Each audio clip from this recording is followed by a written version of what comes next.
dumating sa buhay ni David kasi Diyos na lang ang kanyang dinidesign. No, nakalimot po tayo. Si David po ay pinagpala ng Panginoon at ginawang hari sa Israel. At lahat ng bagay meron siya. Pero si dahil na yan, hindi siya tumitingin sa mga bagay na yan. Ang tinitignan niya, ang Diyos na nagbigay ng mga bagay na yan. Amen? Amen. Kung nagkaroon tayo ng mabuting buhay, sino yung pasalamatan natin? Sarili natin o yung Diyos? Diyos. Lord, salamat dahil binigyan mo ako ng mabuting buhay. Kung meron tayong mabuting mga magulang, sinong pasalamatan natin? Ang Diyos o yung magulang natin? Lord, salamat. Binigyan mo ako ng mabuting magulang. Kung binigyan tayo ng mabuting husband at mabuting wife, sinong pasalamatan natin?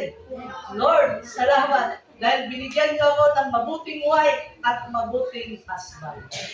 Ay, kung hindi pa mabuting, wala na.